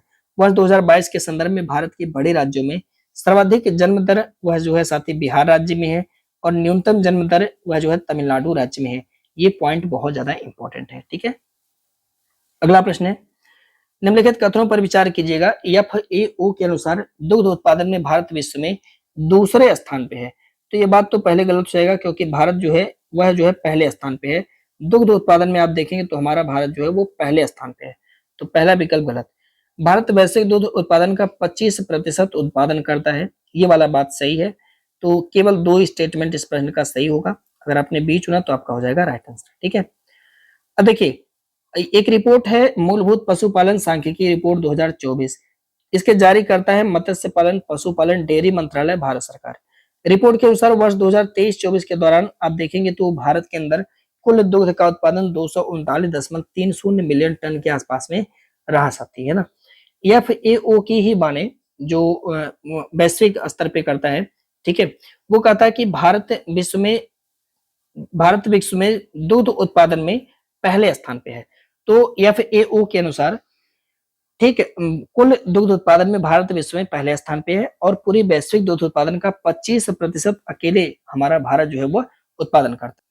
देखिए करते हैं अगला क्वेश्चन, कह रहा कि ऊर्जा सांख्यिकी भारत 2025 रिपोर्ट के अनुसार देश में ऊर्जा का प्रमुख स्रोत निम्नलिखित में से कौन सा है।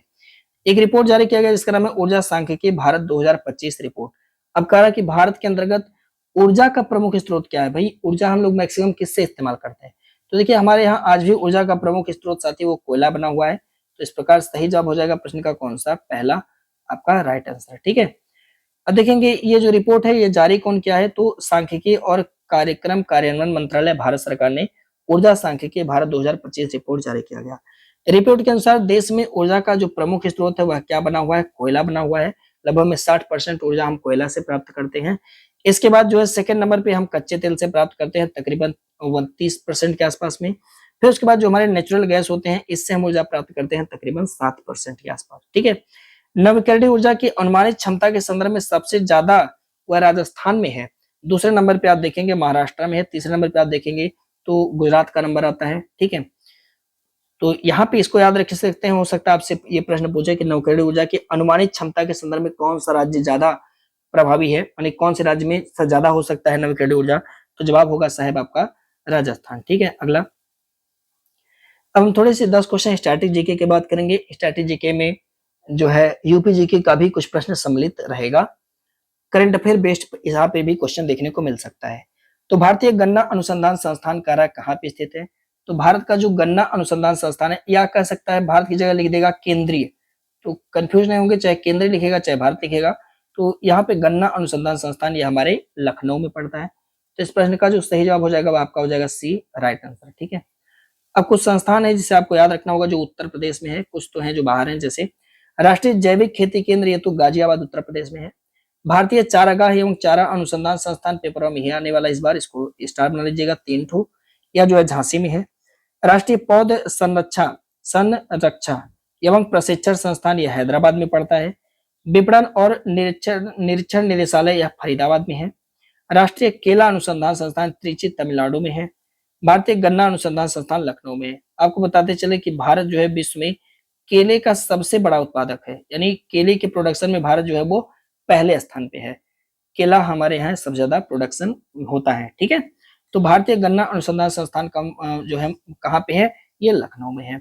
अगला आर्थिक सहयोग और विकास संगठन जिसे आप OECD के नाम से जानते हो, इसका गठन कब किया गया था, तो आप जानते हैं OECD का गठन 1961 में होता है, 1961 में होता है। सही जवाब हो जाएगा प्रश्न का कौन सा, डी होगा यहाँ पे राइट आंसर। ठीक है, आप जानते हैं जो नाटो है इसका जो गठन होता है 1949 में, जिसका पूरा नाम है north Atlantic territory organisation. OPEC की स्थापना 1960 में होती है। आर्थिक सहयोग और विकास संगठन यानी ओईसीडी की स्थापना 1961 में। गुट निरपेक्ष आंदोलन यानी जिसे आप नॉन एलाइज मूवमेंट नाम के नाम से जानते हो 1961 में होता है। एशियाई विकास बैंक की स्थापना 1966 में, जबकि आसियान की स्थापना 1967 में। जबकि एशिया पैसिफिक इकोनॉमी कॉरिडोर यानी एशिया प्रशांत आर्थिक सहयोग संगठन, इसका जो है स्थापना होता है साथी 1989 में। तो ये कुछ हैं जिन्हें आपको याद रखना होगा, पेपर में आते रहते हैं। अगला, कलमकारी चित्रकला का संबंध निम्नलिखित में से किस राज्य क्षेत्र से है? यानी जो कलमकारी चित्रकला है वह किस राज्य से संबंधित है? तो याद रखेंगे कलमकारी चित्रकला का संबंध यह आंध्र प्रदेश राज्य से है। यानी सही जवाब होगा प्रश्न का कौन सा? सी। ठीक है। अब अगर आप देखेंगे तो पटना कलम शैली, तो पटना से ही लगता है कि पटना कलम शैली मुगल काल और यूरोपीय काल का मिश्रण देखने को मिलता है। पटना में इसका विकास होता है। मधुबनी पेंटिंग, इसका जो है बिहार के मिथिलांचल में और नेपाल के कुछ भाग में हमें देखने को ही मिलता है। जबकि कलमकारी चित्रकला यह आंध्र प्रदेश में प्रचलित है। हस्त निर्मित चित्रकला है साथी, कला का यह रूप हमें ईरान में भी देखने को मिलता है। यानी कलमकारी चित्रकला का रूप ईरान में भी देखने को मिलता है। ठीक है। अरुणाचल प्रदेश में अत्यंत लोकप्रिय महोत्सव है लोसर महोत्सव। मुख्य रूप से निम्नलिखित में से किस जनजाति के द्वारा मनाया जाता है? तो देखिए सबसे पहली बात तो लोसर महोत्सव का संबंध कहाँ से है, कौन से राज्य से है? तो अरुणाचल प्रदेश से है, इसे याद रखेंगे साथी। ठीक है। पहली बात तो किस जनजाति से है ये आपसे पूछ रहा है। तो दिया आपतानी हुंड और ये, तो यहाँ पर याद रखेंगे मोनपा जनजाति है, इसी से संबंधित है लोसर महोत्सव। तो प्रश्न का जवाब होगा आपका कौन सा? सी राइट आंसर। ठीक है। यह 3 दिवसीय महोत्सव है जिसे तवांग क्षेत्र में ज्यादा मनाया जाता है। अरुणाचल प्रदेश में यह महोत्सव मोनपा जनजाति मनाती है। इसे तिब्बत में तिब्बती नववर्ष के रूप में भी मनाया जाता है। अगला, पंडित बिरजू महाराज निम्नलिखित में से किस नृत्य शैली से संबंधित है? बहुत ही आसान सा सवाल है। आप सभी जानते होंगे कि इनका संबंध कथक से है। उत्तर प्रदेश का एकमात्र शास्त्रीय नृत्य जो है वो कथक है। तो इस प्रकार सही जवाब होगा प्रश्न का कौन सा? सी राइट आंसर। ठीक है। भरतनाट्यम से कुछ लोग संबंधित जैसे यामिनी कृष्णमूर्ति हो गई, रुक्मिणी देवी हो गई, यश के स्वराज हो गए और सोनल मान सिंह हो गए। तो इन सब का संबंध भरतनाट्यम से है। कथक से बिरजू महाराज लच्छू महाराज संबंधित है। कथकली से कृष्ण नारायण मृणालिनी साराभाई शांताराव ये लोग। मोहिनी अट्टम से आप देखेंगे के कल्याणम अम्मा, श्रीदेवी और रागिनी देवी और गीता गायक, ये सबका संबंध जो है मोहिनी अट्टम से है। साथ ही एक बार में नहीं याद होगा तो 3 बार इसको जो है पढ़ना पड़ेगा। अगला, lady doctors the untold stories of India's first women in medicine. साथ ही ये ब्रिटिश सरकार के समय में प्रैक्टिस कर रही हैं, उनके ऊपर किताब लिखी गई है। इस पुस्तक के लेखक निम्नलिखित में से कौन है? ये आपसे पूछ रहा है। तो याद रखेंगे इसके लेखक हैं कविता राव। यानी प्रश्न का जो करेक्ट आंसर हो जाएगा वो आपका होगा बी, दूसरा राइट आंसर। अब कुछ किताब हम देख लेते हैं जो इंपॉर्टेंट है। कविता राव की जो पुस्तक है lady doctor the untold stories of India's first women in medicine. Mohan Rakesh की हिंदी किताब है आधे अधूरे। जयराम रमेश की किताब है to the brink and back India 1991 story. ये किताब आपको इकोनॉमी में भी देखने को मिलेगा, पूछ सकता है, क्योंकि ये 1991 में जो आर्थिक मंदी आई थी उसके संदर्भ में लिखी गई है। सैम पित्रोदा की किताब है dreaming big my journey to connect India. ठीक है। चेतन भगत की 2 पुस्तक याद रखेंगे, make in India awesome, one Indian girl. ये दोनों किताबें जो है चेतन भगत जी की बुक हैं, ध्यान रखेंगे। अगला, विश्व टीवी दिवस प्रतिवर्ष कब मनाया जाता है? तो आप जानते हैं विश्व टीवी दिवस प्रतिवर्ष आती है 24 मार्च को मनाया जाता है। तो इस प्रश्न का जो करेक्ट आंसर होगा वो आपका हो जाएगा सी राइट आंसर। ठीक है। अब थोड़ा सा देखेंगे कुछ दिवस जो इंपॉर्टेंट है, जैसे विश्व टीवी दिवस तो 24 मार्च को। 31 अक्टूबर को हेलोवीन दिवस मनाते हैं, अपने पूर्वजों की आत्मा की शांति के लिए इसको मनाया जाता है। ठीक है। 22 मार्च को विश्व जल दिवस के रूप में मनाते हैं। 16 सितंबर आप जानते हैं विश्व ओजोन दिवस है। 25 अप्रैल को विश्व मलेरिया दिवस के रूप में मनाते हैं। 14 दिसंबर को राष्ट्रीय ऊर्जा दिवस के रूप में। 22 दिसंबर को राष्ट्रीय गणित दिवस, जबकि 3 मई को विश्व प्रेस स्वतंत्रता दिवस के रूप में मनाया जाता है। उत्तर प्रदेश में सिंगरौली ताप विद्युत केंद्र स्थित है। यानी जो सिंगरौली ताप विद्युत केंद्र है वह उत्तर प्रदेश के किस जिले में स्थित है, ऐसा सवाल है। ठीक है। तो सिंगरौली ताप विद्युत केंद्र यह साथियों सोनभद्र में हमारे यहाँ पड़ता है। प्रश्न का जो सही जवाब होगा आपका हो जाएगा पहला राइट आंसर। देखिए आप जानते हैं कि जो हमारी नेशनल थर्मल पावर कारपोरेशन यानी एनटीपीसी है, उसके द्वारा उत्तर प्रदेश में 7 विद्युत संयंत्र लगाए गए हैं। सबसे पहली बात तो सिंगरौली ताप विद्युत संयंत्र सोनभद्र में लगाया गया है। रिहंद ताप विद्युत संयंत्र सोनभद्र में, दादरी ताप विद्युत संयंत्र गौतम बुद्ध नगर में, ऊंचाहार ताप विद्युत संयंत्र यह रायबरेली में है, टांडा ताप विद्युत संयंत्र यह अम्बेडकर नगर में पड़ता है, औरैया ताप विद्युत संयंत्र औरैया में, अंबाला ताप विद्युत संयंत्र यह जो है बरेली में पड़ता है। तो इनको याद रखिए, लोकेशन आपसे पूछ सकता है। अगला, उत्तर प्रदेश का निम्नलिखित में से कौन सा जिला या क्षेत्र यूरेनियम भंडारण के लिए जाना जाता है, यानी वहां पे यूरेनियम प्राप्त होता है। तो आप जानते हैं कि उत्तर प्रदेश का जो ललितपुर क्षेत्र है यह है यूरेनियम के लिए फेमस है साथी। तो इस प्रकार से सही जवाब हो जाएगा आपका बी, राइट आंसर। ठीक है, अब देखेंगे तो सोनभद्र क्षेत्र तो यह कोयला के लिए प्रसिद्ध है। यहाँ पे चीनी चिकनी मिट्टी आपको मिलेगी, चूना पत्थर मिलेगा, तो ये सब जो है सोनभद्र में मिलते हैं।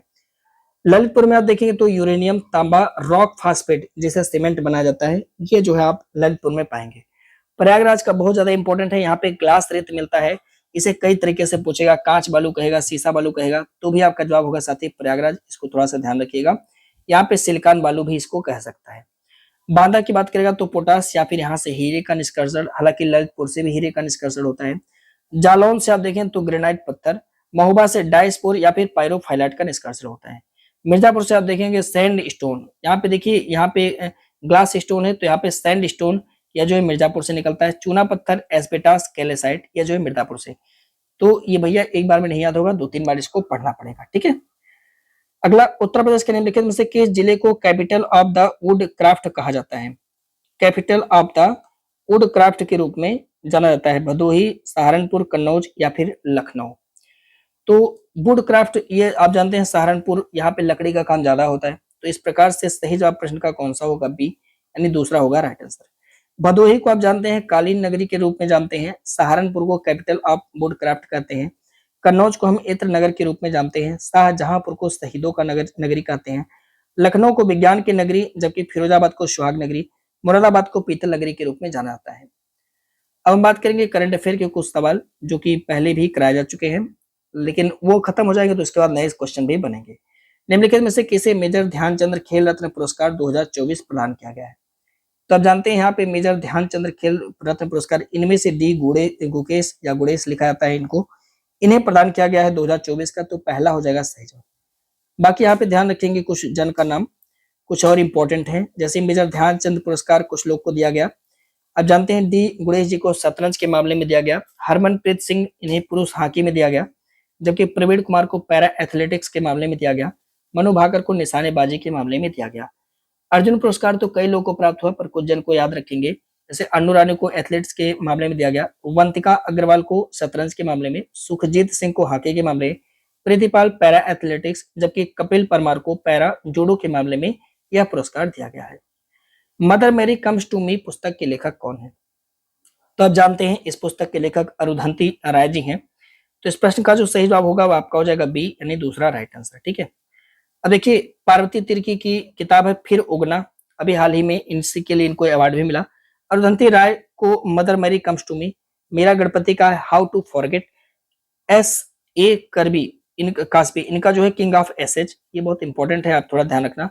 बख्तियार के दादा भाई का है honest John, a life of John Mathai, तो ये भी बहुत इंपॉर्टेंट है, इकोनॉमी पे लिखी गई किताब है, याद रखना। लॉरेन रॉबर्ट की बुक है फियरलेस, जबकि रॉब फ्रैंकलिन की पुस्तक है ग्रेट ब्लैक होप, इसे नोट करना पड़ेगा, बिना नोट किए याद नहीं होगा। अगला, राष्ट्रीय पक्षी दिवस प्रति वर्ष कब मनाया जाता है। तो साथियों आप जानते हैं 5 जनवरी को राष्ट्रीय पक्षी दिवस मनाया जाता है। तो इस प्रकार जो करेक्ट आंसर होगा वह प्रश्न का हो जाएगा सी, राइट आंसर। ठीक है, कुछ और बात करेंगे, जैसे 4 जनवरी को विश्व ब्रेल दिवस मनाया जाता है, 5 जनवरी को राष्ट्रीय पक्षी दिवस, 10 जनवरी को विश्व हिंदी दिवस, 16 जनवरी को राष्ट्रीय स्टार्टअप दिवस या लोकपाल दिवस, 21 जून को अंतर्राष्ट्रीय योग दिवस मनाया जाता है, 20 जून को विश्व शरणार्थी दिवस, विश्व मरुस्थलीकरण और सूखा रोकथाम दिवस 17 जून को, 15 जून को वैश्विक पवन दिवस, 14 जून को विश्व रक्तदाता दिवस के रूप में मनाया जाता है। अगला, विकास के लिए वित्त पोषण पर चौथा अंतर्राष्ट्रीय सम्मेलन का आयोजन हाल ही में कहां पर किया गया है। ये लोकेशन आपसे पूछ रहा है कहां पर इसका आयोजन किया गया, तो याद रखेंगे इसका आयोजन साथी किया गया स्पेन में, यानी इस प्रश्न का सही जवाब होगा आपका कौन सा, बी हो जाएगा यहाँ पे राइट आंसर। ठीक है, देखिए 30 जून से 3 जुलाई 2025 के मध्य विकास के लिए वित्त पोषण पर अंतर्राष्ट्रीय सम्मेलन का चौथा संस्करण यह सेविला स्पेन में आयोजित किया गया। 14 जून 2025 को वैश्विक शिखर सम्मेलन यानी योग कनेक्ट 2025 का आयोजन हमारी नई दिल्ली में किया गया है। 11 से 15 जून 2025 के मध्य में लोक संवर्धन पर्व 2025 का आयोजन भी नई दिल्ली में किया गया। 10 से 15 जून 2025 को युवा वैज्ञानिकों का अंतर्राष्ट्रीय सम्मेलन आईआईटी हैदराबाद में किया गया। तो ये कुछ सम्मेलन है जिन्हें याद रखेंगे, डेट अगर नहीं याद है कोई दिक्कत नहीं, पर लोकेशन यहाँ पे याद रखना जरूरी है। अगला, निम्नलिखित कथनों पर विचार कीजिए तथा नीचे दिए गए कोड से सही विकल्प का चयन कीजिएगा। हाल ही में केंद्र सरकार के द्वारा 25 जून को संविधान हत्या दिवस मनाने की घोषणा की गई, बात सही है। भारतीय संविधान में आपातकाल का प्रावधान भाग 17 में दिया गया, ये बात गलत है, आप जानते हैं भाग 18 में दिया गया है। तो केवल एक इस प्रश्न का राइट आंसर होगा, यानी पहला हो जाएगा प्रश्न का सही जवाब। ठीक है, अब जानते हैं संविधान के भाग 18 में अनुच्छेद 352 से 360 तक में आपातकाल संबंधी प्रावधान दिया गया है। राष्ट्रपति अनुच्छेद 352 के तहत राष्ट्रीय आपातकाल की घोषणा कर सकते हैं। अभी हाल ही में केंद्र सरकार द्वारा 25 जून को संविधान हत्या दिवस मनाए जाने की बात की गई है। स्वतंत्रता के बाद आप जानते हैं अब तक केवल 3 बार जो है देश में राष्ट्रीय आपातकाल की घोषणा की गई है। साथी, अगला प्रश्न है कि चिनाब रेल पुल विश्व का सबसे ऊंचा रेलवे अर्च ब्रिज है, इसकी ऊंचाई कितनी है? तो आप जानते हैं जो चिनाब रेल ब्रिज बना इसकी ऊंचाई जो है वो 359 मीटर है, 359 मीटर है। तो सी हो जाएगा प्रश्न का आपका सही जवाब, यानी राइट आंसर। बात करेंगे तो चिनाब रेलवे पुल की, तो यह जम्मू कश्मीर में बना हुआ है, वहां के रियासी जिले में, जो कि चिनाब नदी पर बना हुआ है। यह विश्व का सबसे ऊंचा रेलवे आर्च ब्रिज है। इसकी ऊंचाई जो है वह समुद्र तल से नहीं, हाँ समुद्र तल से ही है, चिनाब नदी तल से साथी है ना, 359 मीटर है। इस पुल की कुल लंबाई 1315 मीटर लंबाई है, इसे भी याद रखा जाएगा। 6 जून 2025 को इस पुल का उद्घाटन प्रधानमंत्री नरेंद्र मोदी के द्वारा किया गया। यह जो पुल है वह 8 रिएक्टर स्केल का भूकंप का झटका भी सह सकता है। इसके साथ साथ 260 किलोमीटर प्रति घंटा की रफ्तार से चलने वाली तेज हवा को भी सह सकता है। अगला है कि प्रधानमंत्री मातृ वंदना योजना की शुरुआत कब की गई थी? तो याद रखेंगे इसकी शुरुआत किया गया था वर्ष 2017 में, यानी करेक्ट आंसर प्रश्न का कौन सा? सी होगा आपका सही जवाब। बात करेंगे कुछ योजना की, तो प्रधानमंत्री श्रम योगी मानधन योजना ये स्टार्ट हुई है 2019 में। व्यापारियों और स्वरोजगार व्यक्तियों के लिए एनपीएस ये 2019, पीएम किसान ये 2019 से चल रहा है, प्रधानमंत्री मातृ वंदना योजना 2017, राष्ट्रीय स्वास्थ्य मिशन 2013, जन सुरक्षा योजना 2005, राष्ट्रीय सामाजिक सहायता कार्यक्रम यह 1995 में शुरू किया गया था। अगला है कि इंडिया जस्टिस रिपोर्ट 2025 के संदर्भ में निम्नलिखित कथनों पर विचार कीजिए। पहला स्टेटमेंट करा कि यह इस रिपोर्ट का चौथा संस्करण है, तो ये बात बिल्कुल सही है। इस रिपोर्ट में आंध्र प्रदेश को पहला स्थान प्राप्त हुआ है। नहीं साथियों, आंध्र प्रदेश को पहला स्थान नहीं प्राप्त हुआ, बल्कि कर्नाटक राज्य को पहला स्थान प्राप्त हुआ है। तो इस प्रकार से बी गलत हो जाएगा, आपका सही जवाब होगा केवल एक इस प्रश्न का right answer. India justice report का चौथा संस्करण जारी किया गया है अप्रैल 2025 में। बड़े राज्यों में कर्नाटक लगातार दूसरी बार पहले स्थान पे है, जबकि आंध्र प्रदेश दूसरे स्थान पे है और तेलंगाना तीसरे स्थान पे। रिपोर्ट में कुल 25 राज्यों को ही शामिल किया गया है, ये बात भी थोड़ा सा ध्यान रखना होगा। अगला, वन स्थिति रिपोर्ट 2023 के अनुसार निम्नलिखित में से सर्वाधिक वनावरण प्रतिशतता वाला राज्य किसमें है? यानी प्रतिशत के हिसाब से सबसे ज्यादा वन क्षेत्र कहाँ पे? देखिए अगर वैसे आप देखेंगे तो क्षेत्रफल के हिसाब से तो एमपी में है, लेकिन प्रतिशतता के हिसाब से अगर आपसे पूछेगा तब मिजोरम में आप बताएंगे। इनमें से जो है मिजोरम में सबसे ज्यादा, जैसे मान लीजिए 100% मिजोरम की भूमि है, तो सबसे ज्यादा प्रतिशत पर वन क्षेत्र मिजोरम में देखने को मिलेगा। और वैसे आप देखेंगे क्षेत्रफल के हिसाब से तो आप जानते हैं मध्य प्रदेश में है, पहले वीडियो में हमने चर्चा किया हुआ है। तो सही जवाब होगा आपका मिजोरम। अब देखिए शीर्ष 5 कौन सी हैं सर्वाधिक वनावरण प्रतिशतता, यहाँ पे ध्यान रखना होगा प्रतिशत के हिसाब से। तो मिजोरम पहले पर, दूसरे पर अरुणाचल प्रदेश, तीसरे मेघालय, चौथे मणिपुर, पांचवे में नागालैंड राज्य। ठीक है, अगला, लुओंग कोंग निम्नलिखित में से किस देश के राष्ट्रपति हैं? और साथ ही ये आज का आखिरी क्वेश्चन है। तो आप जानते हैं लुओंग कोंग यह वियतनाम के राष्ट्रपति हैं, यानी इस प्रकार करेक्ट आंसर जो बनेगा आपका हो जाएगा सी।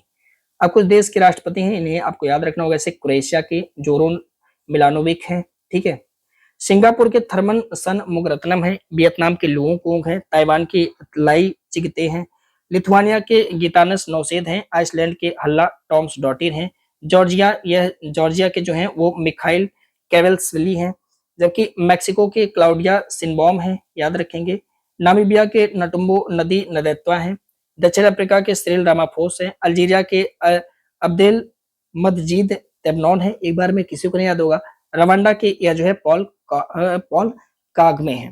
तो उम्मीद करता हूं कि ये 50 क्वेश्चन आपको समझ आ गए होंगे और आपका स्कोर जो है वो तकरीबन 30 प्लस ही रहा होगा। उससे कम अगर है तो भैया रिवीजन करिए बार बार, क्योंकि क्वेश्चन का सेट ऐसे ही आपके पेपर में आने वाला है। बाकी यूट्यूब पर देखते रहिए, इसे सिलेक्शन नहीं होगा जब तक आप बार बार रिवीजन नहीं करेंगे और अच्छे लेवल का नहीं पढ़ेंगे। तब मिलते हैं आपसे अगले सेशन में, तब तक ले दीजिए। वंदे मातरम, जय हिंद।